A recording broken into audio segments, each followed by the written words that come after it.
اچھی زندگی گزار رہا ہے جو دین پر چل رہا ہے۔ اللہ نے کامیابی کے لیے دین دیا ہے۔ ان الدین عند اللہ الاسلام، اللہ کے نزدیک دین کیا ہے؟ اسلام ہے۔ وَلَن تَجِدَ لِسُنَّتِ اللَّهِ تَبْدِيلًا، اللہ کی سنت میں کوئی تبدیلی نہیں ہے۔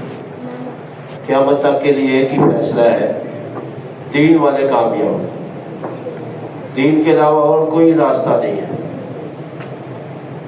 جو اللہ کے احکامات پر چلے گا، جو دین کو اپنے سینے سے لگائے گا، دین کے لیے اپنے مال کو، جان کو، وقت کو، اپنی صلاحیتوں کو، اپنی خوبیوں کو، اپنی سوچ کو، اپنی فکر کو دین کے لیے لگائے گا، اپنی زندگی کو دین پر گزارے گا، وہ اس کی دنیا کی زندگی بھی اچھی ہوگی، دنیا میں بھی عزتیں، راحتیں، خوشیاں، کامیابیاں، اور مرنے کے بعد جو نہ ختم ہونے والی زندگی ہے اس کے لیے ہمیشہ ہمیشہ کے لیے میرے دوستوں کامیابی ہے۔ دنیا محنتوں کا جہاں ہے، دنیا میں محنتیں ہو رہی ہیں، ہر آدمی محنت کر رہا ہے، ہر آدمی اپنی محنت سے کامیابی چاہتا ہے۔ بڑی محنت ہو رہی ہے، لوگ بڑی محنت کرتے ہیں، صبح و روز محنت کر رہے ہیں، دن رات۔ اور محنت کیوں کر رہے ہیں؟ کہ ہماری زندگی اچھی ہو جائے، میرے گھر کی زندگی، میرے بچوں کی اور میرے اچھی زندگی گزار، اس لیے انسان محنت کر رہا ہے، بڑی خوبیاں، بڑی صلاحیتیں انسان لگا رہا ہے۔ ایک چیزوں پر محنت ہے، چیزوں پر محنت۔ تھوڑا آج سے کو 15-20 سال پہلے دیکھے ترقی کم تھی، آج دیکھیں کتنی ترقی، انسان محنت کر رہا ہے، ترقی کر رہا ہے۔ ایک چیزوں پر محنت ہے اور ایک انسانیت پر محنت ہے۔ ایک ہے چیزوں پر محنت کرنا اور ایک ہے انسانوں پر محنت کرنا۔ تو انسانوں پر محنت کے لیے اللہ پاک نے انبیاء علیہ السلام کو مبعوث، تمام انبیاء علیہ السلام کی محنت یہی تھی، یا ایھا الناس قولوا لا الہ الا اللہ تفلحوا، اے دنیا بھر کے انسانوں تم لا الہ الا اللہ کہہ لو، تم کامیاب ہو جاؤ۔ تمہیں جہاں سے جو جو کچھ ہوتا وہ نظر آ رہا ہے، وہاں سے نہیں ہو رہا، کرنے والی ذات اللہ کی ذات ہے۔ انبیاء علیہ السلام کی محنت لوگوں کو اللہ کے ساتھ جوڑنا۔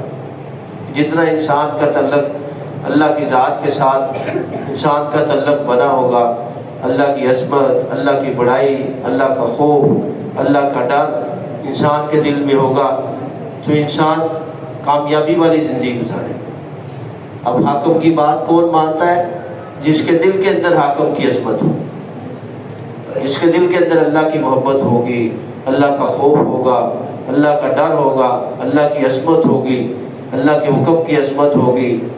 جیسے نماز ہو رہی ہے، اذان ہوتی ہے تو دل کے اندر جو ہے انسان کے بعض لوگ ایک دوسرے کو کیا کہہ رہے ہوتے ہیں، آ جاؤ بھائی نماز کا وقت ہو جی، تو دل کے اندر ایمان ہے، وہ ایمان اس کو مسجد کی طرف لائے، چلے مسجد میں جائے، اذان ہوگی۔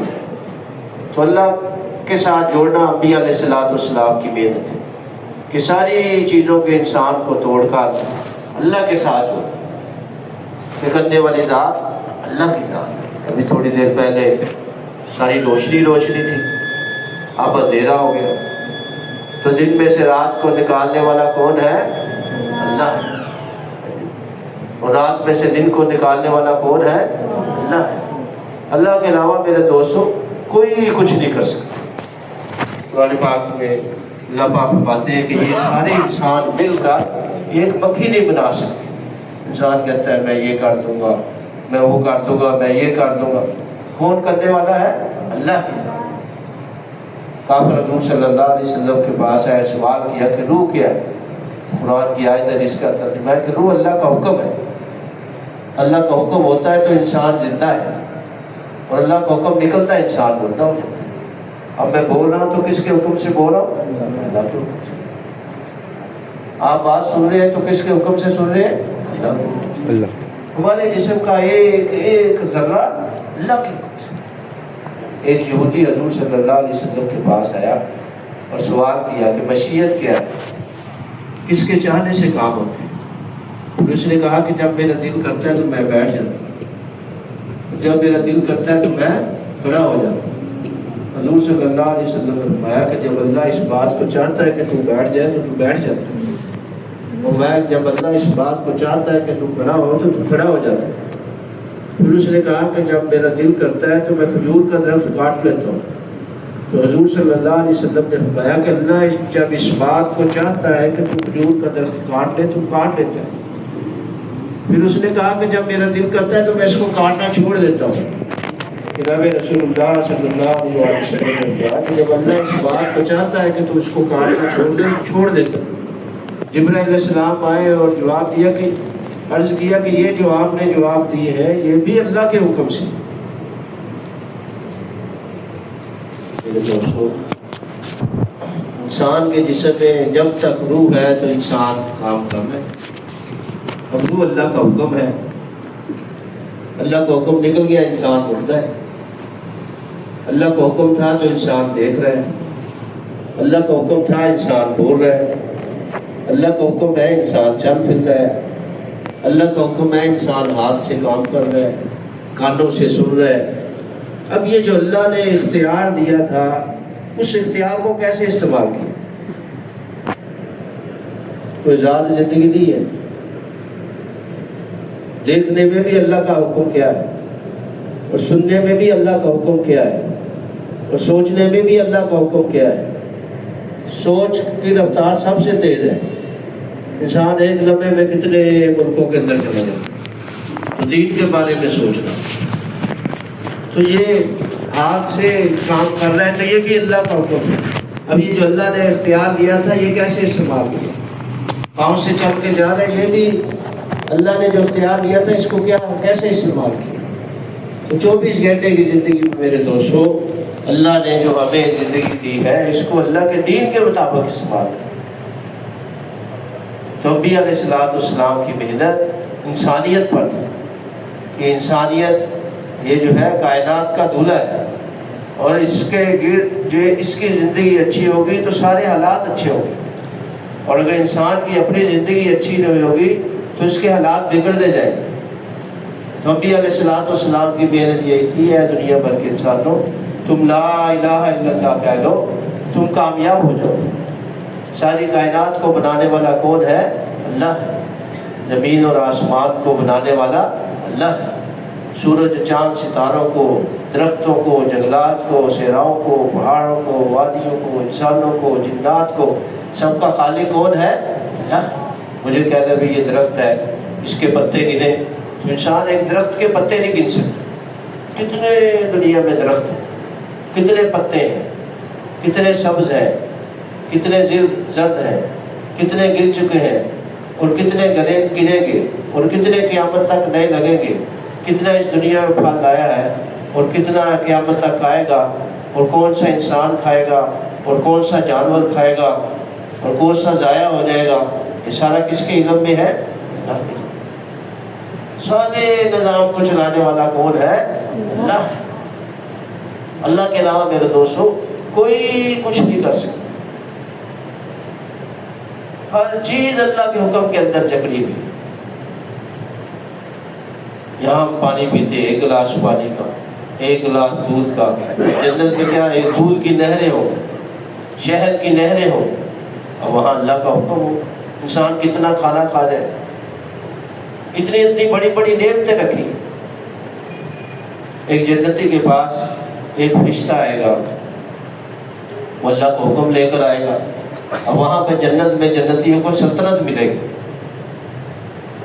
تو وہ اگلے غلام ہزاروں غلاموں کے پاس، جنتی کے پاس وہ فرشتہ آئے گا، تو وہ پوچھے گا کہ کیا بات ہے، کہ اللہ تعالیٰ نے کی طرف سے پیغام آیا ہے۔ تو وہ فرشتے کو جب بلایا جائے گا تو وہ کہے گا کہ اللہ نے انعامات بھیجے۔ تو وہ جنتی پوچھے گا یہ انعامات کس کے ہیں؟ تو کہے گا وہ جو آپ نے سبحان اللہ کہا تھا اس کے انعام ہیں۔ تو وہ کہے گا یہ انعام تو مجھے پہلے مل چکے ہیں۔ تو اس سے کہے گا یہ انعام اب ملتا ہی رہے گا اور بڑھتا ہی رہے گا۔ میرے دوستو انعامات کی جگہ آخرت ہے۔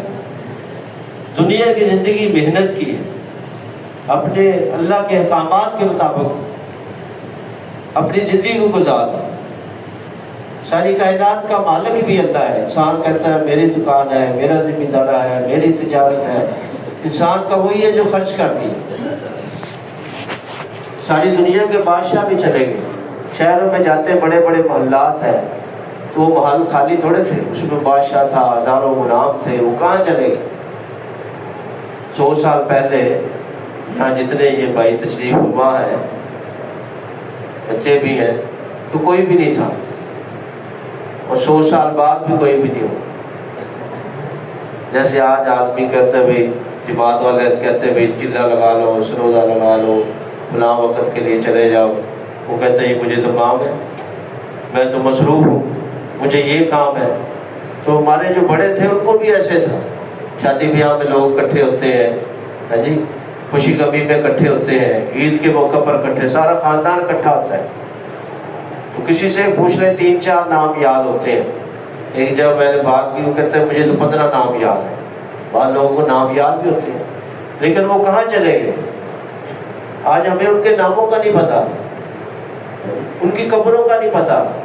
وہ بھی ہماری طرح تھے، ان کے بھی رشتے تھے، ہاں جی، ان کے بھی بچے تھے، لیکن وہ قبروں کے اندر چلے گئے.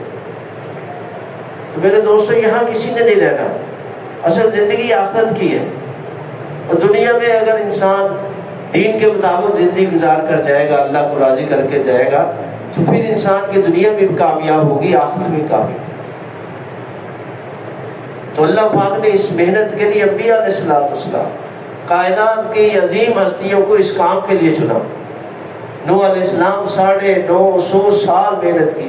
کوئی بڑی بستی نہیں تھی، چھوٹی سی بستی تھی، عراق کی بستی ہے، اس کی طرف محنت کی. وہ لوگوں کے پاس جاتے اور دعوت دیتے، سروں پر کپڑا ڈال لیتے. قرآن کی آیت ہے جس کا تھا اپنے کانوں میں انگلیاں لے لیتے اور ان کی بات کو نہیں سنتے تھے. اپنے بیٹے کو کہہ رہے ہیں کہ تم جو ہے اس کشتی کے اندر بیٹھ جاؤ. آج اس کے علاوہ کوئی جگہ نہیں ہے، اللہ کے عذاب سے کوئی نہیں بچ سکتا. وہ کیا کہتا ہے کہ میں پہاڑ کے اوپر چڑھ جاؤں، اور لہر آئی، اس لہر کے اندر وہ ہلاک ہو. انہ عمل غیر صالح.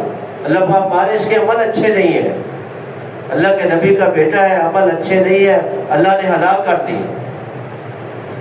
تو میرے دوستو، اتنی محنت، 950 سال محنت کی.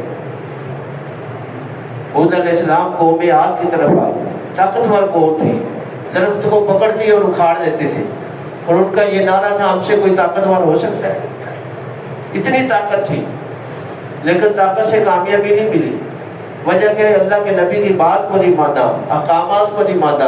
اللہ نے ہوا کا عذاب بھیجا، اس کے اندر ہلاک. صالح علیہ السلام قوم سمود کی طرف آئے، انہوں نے پہاڑوں کے اندر گھر بنا لیے کہ ہمارے اوپر کوئی نہ پانی کا عذاب آئے نہ ہوا کا عذاب آئے. اور نبی صالح علیہ السلام محنت کر رہے ہیں، اور محنت کرتے کرتے ایک عرصہ گزر گیا اور داڑھی سفید ہو گئی. انہوں نے کہا انہوں نے اپنے کام کو نہیں چھوڑنا، ان سے کوئی ایسی بات کہہ دیں کہ نہ تو یہ اپنی دعوت دیں گے، ہے جی، اور نہ ہمارے سوال کا جواب دے سکیں. انہوں نے کہا اگر آپ اللہ کے نبی ہیں تو آپ پہاڑ میں سے اونٹنی پیدا کرو. انسانی عقل کیا کہتی ہے کہ پہاڑ میں سے کوئی اونٹنی پیدا ہو سکتی ہے، لیکن اللہ کی قدرت بھی ہے اور اللہ کا قانون بھی ہے. اللہ چاہے تو ماں باپ سے بچے کو پیدا کر دے. آدم علیہ السلام کو بغیر ماں باپ کے پیدا کر دے. حوا علیہ السلام کو آدم علیہ السلام کی مائی پسلی سے پیدا کر دے. اللہ کے نبی نے نماز پڑھی اور دعا کی، اللہ نے پہاڑ میں سے اونٹنی پیدا کر. تو پھر اس اونٹنی کو مار دیا، اور پھر اللہ کا عذاب آیا. اس عذاب کے اندر وہ لوگ ہلاک ہو گئے. تو میرے دوستو، یہ قرآن پاک کے اندر واقعات ہیں، قوموں کے بھی واقعات ہیں، افراد کے بھی واقعات ہیں کہ کامیاب کون سے لوگ ہوئے اور ناکام کون سے. اللہ تعالیٰ نے قرآن پاک کے اندر یہ واقعات بتائے کہ جنہوں نے اللہ کے نبیوں کی بات کو مانا، اللہ نے دنیا میں بھی کامیابی دی، دنیا کی عزتیں، کامیابیاں، خوشیاں، اور آخرت کی ہمیشہ ہمیشہ کی کامیابی. اور جنہوں نے دین کی محنت کو چھوڑ کر زندگی گزاری، اللہ کے نبیوں کا ساتھ نہیں دیا، دین کی محنت نہیں کی، اللہ نے دنیا میں بھی تباہ و برباد کیا اور آخرت میں بھی تباہ. فرعون ساری دنیا کا بادشاہ بنا ہوا تھا، خدائی کا دعویٰ کیا، اللہ نے اس کو ہلاک کر. نمرود جی بادشاہ تھا ساری دنیا کا، اللہ نے اس کو ناکام کر دیا. فرعون کے بعد موسیٰ مال اللہ نے ناکام کر دیا. یہ قرآن پاک کے اندر واقعات ہے جی. ذوالقرنین بادشاہ تھا، مشرق کی طرف فتح گیا تو مشرق فتح کرتا گیا. قرآن پاک کے اندر اس کا ذکر ہے. اللہ کے دین پر چلا، اللہ نے اس کو کامیاب کیا. تو قرآن پاک کے اندر یہ واقعات ہیں، افراد کے بھی واقعات ہیں، قوموں کے بھی واقعات ہیں کہ کامیاب لوگ کون سے ہوئے اور ناکام کون سے ہوئے. جناب رسول اللہ صلی اللہ علیہ وسلم غار میں عبادت کے لیے جاتے تھے، ستو لے جاتے تھے، وہاں عبادت کرتے تھے، اور وہی نازل ہوئی تو آپ صلی اللہ علیہ وسلم گھر میں تشریف لائے. حضرت خدیجہ الکبریٰ رضی اللہ تعالیٰ سے فرمایا زمینوں میرا کمبل میرے اوپر اوڑھ. تو انہوں نے آپ کو تسلی دی. 3-4 باتیں لکھی ہوئی ہیں کہ بیواؤں کی مدد کرتے ہیں، محتاجوں کی، ایسے 3-4 باتیں لکھی. اور اس وقت کے جو عالم تھے ان کے پاس لے گئی اور انہوں نے کہا یہ اللہ کے نبی ہیں، اور کاش میں اس وقت تک زندہ رہتا جب ان کی قوم ان کو اس شہر سے نکالا. تو حضور صلی اللہ علیہ وسلم فرمایا کہ میری قوم مجھے اس شہر سے نکالا. جب سورہ مدثر کی آیات نازل ہوئی تو آپ صلی اللہ علیہ وسلم نے فرمایا کہ محمد صلی اللہ علیہ وسلم کا بستر لپیٹ دیں، اور محمد صلی اللہ علیہ وسلم کے آرام کے دن ختم ہو گئے. اب منڈیوں کے اندر جا کر محنت کرتے، اور بازاروں کے اندر جا کر محنت کرتے، اور میلوں کے اوپر جا کر محنت کرتے، اور بنا کی گھاٹی میں جو قافلے ٹھہرتے ان کے اوپر محنت کرتے. ایسی دین کی محنت کے لیے آپ صلی اللہ علیہ وسلم لوگوں کے پاس آئے. قرآن پاک کی آیت ہے جس کا ترجمہ ہے کہ اگر تم خدا تعالیٰ سے، آپ ان سے مان لیجئے کہ اگر تم خدا تعالیٰ سے محبت رکھتے ہو تو تم لوگ میرا اتباع کرو، خدا تعالیٰ تم سے محبت کرنے لگیں گے اور تمہارے سب گناہوں کو معاف کر دیں گے، اور اللہ تعالیٰ غفور رحیم. تو میرے دوستو حضور صلی اللہ علیہ وسلم کے طریقے کے مطابق ہماری زندگی ہوگی، دنیا میں بھی کامیابی، کھانا کھانے میں، سونے میں، جاگنے میں، اٹھنے میں، بیٹھنے میں، شادی بیاہ میں، معاملات میں، معاشرت میں. کوئی بھی گھر سے نکلتے ہوئے اب کیا دعائیں پڑھنی ہے، بازار میں جاتے ہوئے کیا دعائیں پڑھنی ہے، کاروبار میں جا کر کیا دعائیں پڑھنی ہے. ہماری زندگی سنت کے ساتھ ہے. صبح شام میں کون سی دعائیں پڑھنی ہے. جتنا ہم سنت کے قریب ہوں گے اتنا اللہ کے قریب ہوں گے، اور جتنا میرے دوستوں سنت سے دور ہوں گے اتنا اللہ سے دور. اللہ تک پہنچنے کا ایک ہی راستہ ہے، جناب رسول اللہ صلی اللہ علیہ وسلم کی زندگی ہے. جو جتنا حضور صلی اللہ علیہ وسلم کے قریب ہوگا، جس کی زندگی میں جتنی سنت زندگی ہوگی، اتنا وہ دنیا میں بھی کامیاب ہوگا اور آخرت میں بھی کامیاب. اور جو میرے دوستوں جتنا سنت کو چھوڑ کر زندگی گزارے، دنیا میں بھی ناکام ہے، آخرت میں بھی ناکام. کھانا کھانے میں کیا سنت طریقہ ہے. اب جماعتوں میں نکلتے ہیں آدمی بھول جاتا ہے، اس لیے یہ مذاکرے ہوتے ہیں. کھانا کھا رہے ہیں دعا نہیں یاد رہی، پانی پی رہے ہیں دعا نہیں یاد رہی، کھانا کھانے کے بعد کون سی دعا وہ نہیں یاد رہی. ایسے آتا ہے نا کہ گھر سے نکلے تو کون سی دعا پڑھنی ہے، گھر کی حفاظت کے لیے کون سی دعا پڑھنی ہے. ایک صحابی رضی اللہ تعالیٰ واقعہ آتا ہے نا کہ انہوں نے کہا کہ آپ کے گھر کے قریب آگ آ گئی، دوسری دفعہ تیسری دفعہ، تو ان کے گھر کو آگ نہیں لگی. فرمایا کہ میں نے یہ دعا پڑھی ہوئی تھی، اللہ مانتا ہوں لا الہ الا انت علیک توکلت وانت رب العرش. ایک لمبی دعا یہ پڑھی ہوئی تھی، اللہ گھر کی حفاظت کرے. تو صبح شام کی جتنی دعائیں ہیں ان سب کو ہم نے پڑھنا ہے. صبح سورہ یاسین پڑھیں گے، اللہ سارے دن کے کام بنا دے. اور قل هو اللہ احد، قل اعوذ برب الفلق، قل اعوذ برب الناس، تینوں صورتیں پڑھ لیں گے. ہر نماز کے بعد پڑھ لیں گے، اللہ سارے کاموں میں آسانی کر دے. حضور صلی اللہ علیہ وسلم جب رات کو آرام کرتے تو یہ تینوں صورتیں پڑھتے اور جسم پر ملتے. حضرت عائشہ رضی اللہ عنہا فرماتی جہاں تک ہاتھ جاتا وہاں تک ملتے. ہر نماز کے بعد پڑھے، اسی کے اندر حفاظت ہے. حسبی اللہ لا الہ الا هو علیہ توکلت وهو رب العرش العظیم. اللہ ہر غم سے خوشی دے. اور جمعہ والے دن کیا پڑھیں گے؟ سورہ کہف پڑھیں گے. اللہ تعالیٰ ہر قسم کے فتنے سے، یہاں تک کہ دجال کا فتنہ آئے گا، اللہ اس سے بھی حفاظت کرے. اور جہاں سے وہ سورہ کہف پڑھے سے وہاں سے لے کر آسمان تک اس کو نور ملے. قیامت والے دن اندھیرا ہوگا، روشنی نہیں ہوگی، تو وہ روشنی یہاں سے لے کر جانے پڑے. جیسے آدمی آتا ہے کہ نماز پڑھتا ہے تو نماز اس کے لیے قیامت کے دن کیا ہوگی؟ نور ہوگی، اور حساب پیش ہونے کے وقت حجت ہوگی اور نجات کا ذریعہ ہوگی. اور جو نماز کا اہتمام نہیں کرے گا اس کے لیے قیامت کے دن نہ نور ہوگا اور نہ اس کے پاس کوئی حجت ہوگی اور نہ نجات کا ذریعہ ہوگا. اس کا اثر فرعون، حامان اور ابی بن خلف کے ساتھ. جیسے حاجی صاحبان بال کٹواتے ہیں، بال بھی قیامت والے دن نور بن جائے. اسی طرح میرے دوستو یہاں سے یہ عمل کر کے لے کے جانا پڑے گا. دروش پڑھیں گے، دروش بھی قیامت والے دن نور بن جائے. تو صبح شام میں جتنی صورتیں ہیں ان کو پڑھیں گے اور نماز کا اہتمام کریں گے. زندگی میں ایک دفعہ حج انسان کے اوپر فرض ہے، مالدار آدمی پر، اور جو ہے زکوٰۃ جس کے پاس مال ہے اس کے اوپر فرض ہے. اور رمضان کے روزے وہ رکھے گا جس کی صحت ہے، اس کے اوپر ایک مہینے کے روزے فرض ہیں. لیکن نماز میرے دوستوں 5 وقت کی فرض ہے اور کسی حالت میں بھی معاف نہیں ہے. جب ہو رہی ہو اس صورت میں بھی نماز پڑھنا پڑے گی. کسی حالت میں بھی نماز معاف نہیں ہے. نماز ہے تو کرسی پر بیٹھ کر پڑھے، لیٹ کر پڑھے، چلتے چلتے پڑھے. کسی حالت میں نماز معاف نہیں ہے. نماز اللہ نے دین کو آسان کیا ہے. اور اسی طرح ایمان کے لیے محنت کرنا ہے اور ایمان کو 24 گھنٹے فرض ہے. تو ایمان کو بھی بنانا ہے. تو میرے دوستو خود بھی دین پر آنا ہے اور دوسروں کو بھی لانا ہے. اور صبح شام قرآن پاک کی تلاوت کرنی ہے. حضور صلی اللہ علیہ وسلم کے حدیث کا حکم ہے کہ تم میں سے بہترین شخص وہ ہے جو قرآن شریف کو سیکھے اور دوسروں کو سکھائے. آپ سے قرآن سے کہا جائے گا قرآن پاک پڑھتا جا اور بہشت کے درجوں پر چڑھتا جا. بس تیرا مرتبہ وہی ہے جس میں تو آخری آیت پر پہنچے. قیامت والے دن آپ سے قرآن پڑھتا جائے گا اور اس کے درجات بلند ہوتے جائیں گے. میرے دوستوں خود بھی قرآن پاک کو یاد کرنا اور اپنے بچوں کو قرآن پاک کو یاد کرنا. جس قلب میں قرآن پاک کا کوئی بھی حصہ محفوظ ہو اس پر جنت کی آگ نہیں لگے گی. روزانہ قرآن پاک کی تلاوت کرنا. سارے بھائی کوشش کریں گے نا جی.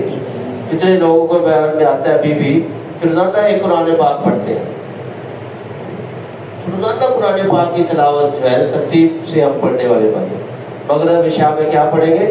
سورہ العام سجدہ پڑھیں گے اور سورہ ملک پڑھیں گے اور سورہ رحمان پڑھیں گے اور سورہ واقعہ پڑھیں گے اور سورہ حدید پڑھیں گے. روزانہ قرآن پاک کی تلاوت. سبحان اللہ، الحمدللہ، لا الہ الا اللہ، اللہ اکبر. اللہ تعالیٰ کو پیارے پیارے ناموں سے یاد کرنا. ادھر ادھر سی باتیں کرنے سے بجائے بہتر ہے اللہ کا نام لینا. ادھر ادھر کی بات کریں گے، جو بات کر رہا ہے اس کا بھی نقصان اور جو بات سن رہا ہے اس کا بھی نقصان. اور سبحان اللہ کہیں، اللہ کی بات کریں، لا الہ الا اللہ کہیں، لا الہ الا اللہ پڑھیں گے تو جو بات کر رہا ہے اس کا بھی فائدہ ہے اور جو بات سن رہا ہے اس کا بھی فائدہ ہے. اور اسی طرح میرے دوستوں درود شریف پڑھیں گے. اللہم صلی علی سیدنا محمد وعلی آل محمد. نماز والا درود شریف پڑھ رہے، چلتے پھرتے پڑھے. کئی لوگ ایسے ہیں جو لاکھوں دفعہ درود شریف پڑھتے ہیں. جمعہ والے جو 1000 دفعہ درود شریف پڑھے گا مرنے سے پہلے اللہ تعالیٰ اس کو جنت میں اس کا مقام دکھا دے. تو اس کے لیے سارے بھائی کوشش کریں گے نا. اللہ کے نبی مچھلی کے پیٹ کے اندر چلے گئے اور وہاں کیا پڑھا؟ لا الہ الا انت سبحانک انی کنت من الظالمین. تو اللہ نے ایسی مشکل سے بھی نکال دی. قرآن پاک میں آتا ہے الا یوم یبعثون. اگر وہ نہ پڑھتے تو قیامت تک وہی رہتے. اور آج بھی اگر کوئی لوگ شخص ایسے مشکل میں آئے وہ یہ پڑھے گا اللہ اس کی ایسی حفاظت کرے. لا حول ولا قوت الا باللہ. 99 غموں سے نجات. میرے دوستوں جتنے بھی صبح شام کے اعمال ہیں ان کو اختیار کرنا. صبح شام کے جو بھی اعمال بتائے ان کو اپنی زندگی میں لانا، زندگی کا معمول بنانا. چلتے پھرتے جتنی سنت دعائیں ہیں سنت کے مطابق زندگی گزارے. یہ بھی ذکر میں آتا ہے. اور میرے دوستوں ایک جنتی آدمی کو جہنمی آدمی آواز دے گا، مجھے اپنی میری بات سنو. کیونکہ کیا بات ہے کہ تمہیں یاد ہے فلاں وقت میں نے تمہیں پانی پلایا تھا. وہ اس کو یاد آ جائے گا تو اللہ سے دعا کرے گا اس کو جنت میں داخل. جنتی آدمی جہنمی آواز دے گا، کہے گا بھائی بات سنو. کیا بات ہے؟ میں تو فلاں وقت کھانا کھلایا تھا. وہ اللہ سے اس کی سفارش کرے گا اس کو جنت میں داخل. آسان حساب کن کا ہوگا؟ جن کے اخلاق اچھے ہو. جو تم سے تعلقات توڑے تم اس سے تعلقات جوڑو. جو تم پر ظلم کرے تم اس کو معاف کرو، اور جو تمہیں اپنی عطا سے محروم کرے تم اس کو عطا کرو. میرے دوستو، ہر مسلمان بھائی سے جناب رسول اللہ صلی اللہ علیہ وسلم کے مبارک اخلاق سے پیش، بڑوں کا ادب کرنا، چھوٹوں شفقت کرنا، علماء کرام کی قدر کرنے والے کو. اور جتنے بھی اعمال ہیں میرے دوستو، ان کو کس لیے کرنا؟ اللہ کی رضا کے لیے کرنا، کہ اللہ راضی ہو جائے. ہر عمل کو اللہ کی رضا کے لیے کرنا. میرے دوستو، اللہ نے ہمیں ایک زندگی دی ہے، ایک وقت دیا ہے. وقت تو گزر رہا ہے اور بہت جلدی گزر رہا ہے، لیکن میرے دوستو اگر دین کی محنت کے لیے گزرے گا تو وہ قیمتی بن جائے گا. پھر آدمی جنت میں چلا گیا اور جنت میں بھی جا کر افسوس ہوگا. جنت تو انعامات کی جگہ ہے، اور جنت میں کس چیز کا افسوس ہوگا؟ دنیا میں وہ گھڑی جو اللہ کے ذکر کے بغیر گزاری. اس کو ہوگا کہ میں یہ بھی گھڑی اللہ کا ذکر کر لیتا. تو یہ زندگی کو ضائع کرنے والی نہیں ہے، زندگی لگانے والی ہے اللہ کے دین کے لیے. سیدنا بلال رضی اللہ تعالیٰ عنہ تپتی ریت پر ڈایا جاتا ہے، گھوڑے لگائے جاتے ہیں. جب فتح مکہ ہوا تو حضور صلی اللہ علیہ وسلم نے حتیم بھرا ہوا تھا، تو حضور صلی اللہ علیہ وسلم نے حضرت بلال رضی اللہ تعالیٰ سے فرمایا کہ کعبے کی چھت پر چڑھے اور اذان دے. تو یہ عزت کس نے دی؟ اللہ کی.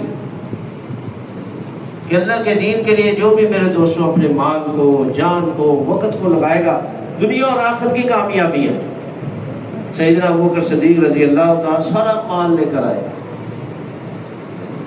کتنے ہزار اشرفیاں تھے، 30,000 کتنے، وہ ساری اللہ کے راستے میں خرچ کی. اور تبوک کے سفر میں حضور صلی اللہ علیہ وسلم نے پوچھا کہ ابوبکر گھر کے لیے کیا چھوڑا؟ تو عرض کیا کہ گھر میں اللہ کے رسول کو چھوڑا. تو اللہ کا سلام آیا کہ ابوبکر کو سلام ہو. اور اللہ تعالیٰ پوچھ رہے ہیں کہ ابوبکر اس حال میں مجھ سے راضی ہے؟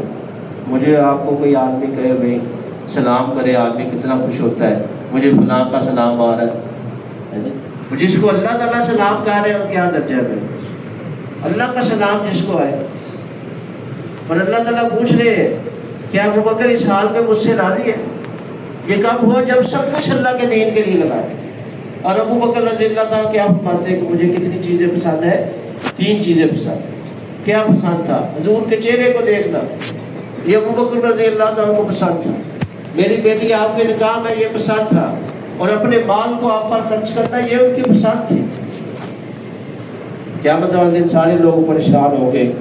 آدم علیہ السلام کے پاس، نوح علیہ السلام کے پاس، ابراہیم علیہ السلام کے پاس، موسیٰ علیہ السلام، سارے نبیوں کے پاس جائیں گے کہ اللہ سے سفارش کرے، حساب شروع ہو جائے. موسیٰ علیہ السلام کے پاس جائیں گے، عیسیٰ علیہ السلام، کوئی نبی بھی نہیں سفارش کر سکے. حضور صلی اللہ علیہ وسلم سفارش کریں گے اور اللہ سے عرض کریں گے حساب شروع کیا جائے. لوگ پریشان ہیں تو اللہ تعالیٰ فرمائیں گے آج کون ہے حساب دینے کے لیے؟ سیدنا ابوبکر رضی اللہ تعالیٰ کو بالوں سے پکڑ کر آگے کر دیں گے اور اللہ تعالیٰ خوش ہو جائے گے. کیسی زندگی گزاری، جنت میں بیٹھے بیٹھے اللہ کا دیدار کریں گے کہ اللہ کے دین کے لیے اپنے مال کو لگایا. میرے دوستوں، جنت کے ہر دروازے سے آواز آئے گی مرحبا مرحبا. سیدنا خدیجہ کبریٰ رضی اللہ تعالیٰ مالدار خاتون تھی اور اپنے مال کو حضور کے لیے اور اللہ کے دین کے لیے لگایا. اور سب سے پہلے وحی کے الفاظ سننے والی عورت ہے اور سب سے پہلے اسلام لانے والی عورت ہے. 1.25 لاکھ انبیاء علیہ السلام میں کوئی عورت نبی نہیں آئی، لیکن حضور صلی اللہ علیہ وسلم خاتم النبیین ہے. اس امت کے مردوں کے ذمے بھی دعوت کا کام ہے، بچوں کے ذمے بھی دعوت کا کام ہے اور عورتوں کے ذمے بھی دعوت کا کام. یہاں تک کہ سب سے پہلے اسلام لانے والی عورت ہے، سب سے پہلے وحی کے الفاظ سننے والی عورت ہے. اور حضور صلی اللہ علیہ وسلم جبرائیل علیہ السلام آئے اور عرض کیا کہ اللہ تعالیٰ ان کو سلام کر لے. سب سے پہلے جو اللہ کا سلام آیا وہ بھی حضرت خدیجہ کبریٰ رضی اللہ تعالیٰ عنہ کہ اپنے مال کو اللہ کے دین کے لیے لگائے. سورہ یاسین میں ایک واقعہ ذکر کیا گیا ہے کہ ایک قوم کی طرف ایک اللہ کے نبی آئے، دوسرے نبی آئے، تیسرے نبی آئے. شہر کے دوسرے کنارے سے ایک شخص دوڑتا ہوا آیا. اس نے کہا کہ آپ ان کی بات کو مان لیں. اب اس کو اپنی قوم کا فکر تھا کہ آپ اللہ کے نبیوں کی بات کو مانیں. لوگوں نے اس کو قتل کر دیا. اب اس کو فکر تھا اللہ نے اس کی فکر کو قرآن پاک میں اتار دیا اور اللہ نے اس کو جنت میں پہنچا دیا. قال یا لیت قومی یعلمون، کاش میری قوم جانے اللہ نے میرے ساتھ کیا معاملہ کیا. بما غفر لی ربی وجعلنی من المکرمین، اللہ نے میری مغفرت کر دی اور مجھے عزت والوں میں شامل کر دیا. تو سورہ یاسین میں بھی اس شخص کا ذکر ہے جس نے اللہ کے نبیوں کی تعریف کی، اور قرآن پاک میں اس امت کو افضل امت کہا گیا ہے کہ ساری انسانیت اس کے ذمہ ہے. اچھے کاموں کو کرتے ہیں اور برے کاموں سے منع کرتے ہیں اور ایک اللہ پر یقین رکھتے ہیں. تو میرے دوستوں، دعوت کی محنت کرنا ہر امت کے فرض ہے، ذمہ داری ہے، ہر ایک کے ذمہ ہے اس محنت کو کرنا.